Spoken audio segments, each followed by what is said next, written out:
100 रुपयामध्ये 1 acre soybean कापणार machine या व्हिडिओमध्ये आपण बघणार आहोत। या मशीनबद्दल संपूर्ण माहिती या व्हिडिओमध्ये आहे, त्यामुळे संपूर्ण व्हिडिओ नक्की बघा। नमस्कार शेतकरी मित्रांनो, मी आपला किसान क्राफ्ट कंपनीचं मशीन आपण सोयाबीन कापणीसाठी घेतलेलं आहे। आता हे रिपर याला म्हणतात आणि हे पहिली गोष्ट म्हणजे अनुदानास पात्र आहे मित्रांनो। याच्यावर तुम्ही अनुदान सुद्धा घेऊ शकता, म्हणजे याला गव्हर्नमेंटची सबसिडी सुद्धा मिळते। तर पहिली गोष्ट म्हणजे शेतकऱ्यांच्या मनामध्ये येतं की सोयाबीन कापणी करत्या वेळेस एका ठिकाणी पडतं, म्हणजे एका साईडला पडतं। तुम्हाला जर मी व्हिडिओ पण दाखवेन, सोयाबीन जेव्हा आपण या मशीनच्या सहाय्याने कापणी करतो तेव्हा ते एका साईडला पडतं।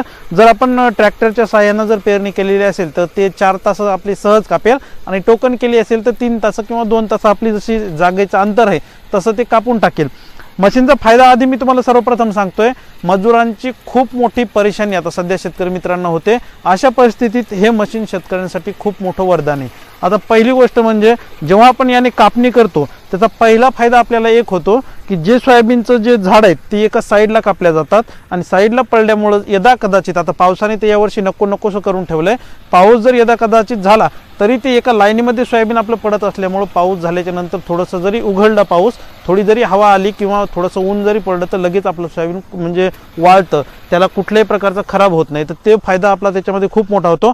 भरपूर जणांच्या मनामध्ये गैरसमज आहे। आता आपल्या इकडे खेड्यामध्ये कसं आहे, कुणी बघत नाही, फक्त कुणी जर गोष्ट सांगितलेली असेल अशी मशीन जर कुणी बघितलं तर लगेच शेतकरी म्हणतात हे मशीन फेल आहे। म्हणजे आपण कुठं बघितलेलं नसतं, डोळ्यांनी कुठं बघितलेलं नाही, आपण स्वतः तर घेतलेलं नसतं, पण कुणीतरी सांगतं म्हणून आपण कोणत्याही वस्तूला फेल म्हणू नये। माझा हा स्वतःचा अनुभव आहे, स्वतः आपण केल्याच्या नंतर आपण कोणत्याही वस्तूला फेल म्हणू शकतो। आता पहिली गोष्ट म्हणजे मी सांगितलं की जसं एका साईडला सोयाबीन पडतं, याच्या पुढची गोष्ट म्हणजे थोडं आता यावर्षी पाऊस झाला, बघू शकता इथं चिखल आहे, सगळा पायाला पण इतका चिखल लागतंय। यामध्ये अशा पद्धतीने या मशीनने आपण जरी कापणी केली तरी सोयाबीन कापणी होते। कापणी केल्याच्या नंतर तुमचं जे सोयाबीनचं जे पीक आहे, सोयाबीन असेल किंवा इतर कोणतंही पीक असेल, जे उभं पीक आहे त्याने ही कापणी होते, पडलेलं पीक अजिबात कापत नाही। मेन म्हणजे जे उभं पीक आहे, आता सोयाबीन जर आपलं उभं असेल तर याने कापणी झाल्याच्या नंतर तुमच्या ज्या सोयाबीनमध्ये माती अजिबात येत नाही, म्हणजे मार्केटला गेल्यावर भाव पडण्याचे अजिबात तुमचे चान्सेस नाही होतात। कारण काय होतं, आपण जेव्हा विळेच्या सहाय्याने सोयाबीन कापतो, कापल्याच्या नंतर काय होतं, जमीन जर ओली असेल तर नुसतं सोयाबीन उपटून येतं। यावर्षी भरपूर सारे शेतकरी मित्रांच्या सोयाबीन प्लॉटवरती रोगराई आली, त्यामुळे काय झालं, सोयाबीन नुसतं हातामध्ये उपटू आलं आणि नुसती आता सोयाबीनमध्ये माती होणार। माती झाल्याच्या नंतर जेव्हा आपण बीटमध्ये किंवा आपण मार्केटमध्ये जे सोयाबीन विकायसाठी नेणार तेव्हा तिथं आपल्या मालाला भाव शून्य मिळणार, म्हणजे भाव पाडून मागणार, कारण माती त्याच्यामध्ये आलेली आहे। तर या मशीनचा तो एक फायदा होतो की जेव्हा मशीन आपण कापणी करतो तेव्हा याच्यामध्ये माती येत नाही। याच्यामध्ये प्रमुख गोष्ट मी तुम्हाला सांगेन, जर जवळून जर बघितलं आपण तर या मशीनला जे आता इथं जे ब्लेड आहेत मित्रांनो, मी तुम्हाला दाखवेल, हे जे ब्लेड आहेत हे कापणी करण्याचे, पहिल्या मशीनला जे ब्लेड यायचे तर ते ब्लेड होते थोडे वरती यायचे, त्यामुळे काय व्हायचं, मशीन थोडी वरतून म्हणजे वरती चालल्याच्या नंतर खाली शेंगा सोडत होती। पण आता हे नवीन मॉडेल तयार झाल्यामुळे काय झालेलं आहे की नवीन मॉडेलमध्ये हे जे ब्लेड कापणी करण्याचे दिलेत ते खाली दिलेत, जेणेकरून हे जे आपलं सोयाबीन जे कापणी होणार आहे हे कापणी झालेलं सोयाबीन जास्तीत जास्त 1 इंच किंवा 1.5 इंचाहून ही कापणी होतं। 1 इंचाहून हे सहज कापलं जातं। इथं शेतामध्ये आपण स्वतः कापलेलं आहे, कुठेही शेंगा राहत नाही, मी तुम्हाला व्हिडिओमध्ये मी सुद्धा दाखवेल।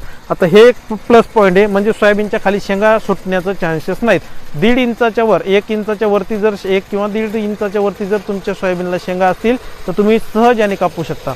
प्रश्न याच्या पुढचा खूप मोठा आहे, शेतकरी म्हणतात की याने सोयाबीन फुटतं, खरंच फुटतं का नाही मी तुम्हाला ते सांगतोय। शेतकरी मित्रांनो, हे मशीन एका तासाला 1 एकर सोयाबीनची कापणी करतं।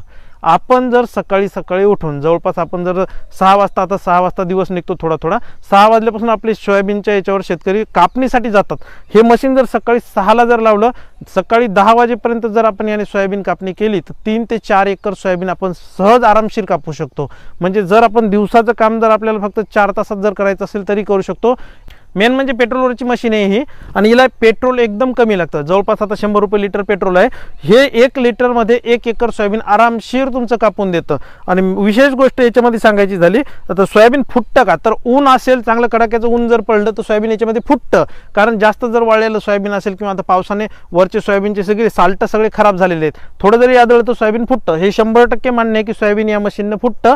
फक्त कोणतं फुटतं, तर जे सोयाबीन खराब झालेलं आहे ते फुटतं। फक्त सोयाबीन कापतेवेळी तुम्हाला एक एक काळजी घ्यायची, सकाळी सकाळी जर आपण सोयाबीन कापायला जर डिकलो तर आपण 10 वाजेपर्यंत बिंदास डोळे झाकून सोयाबीन कापणी करू शकतो.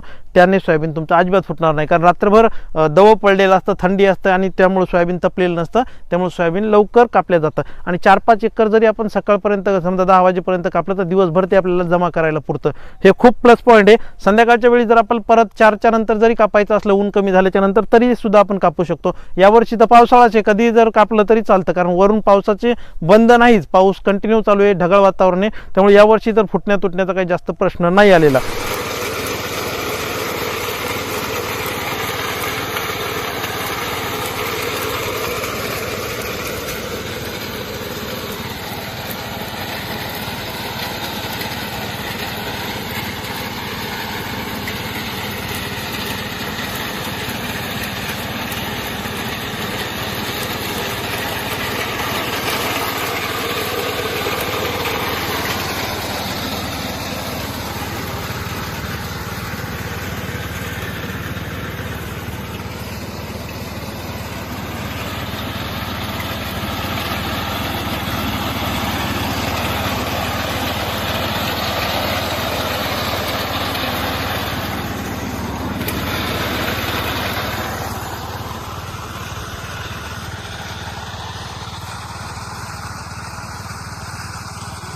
आणि आता तुम्ही बघितलं की हे मशीननं कापणी कशा पद्धतीने केले.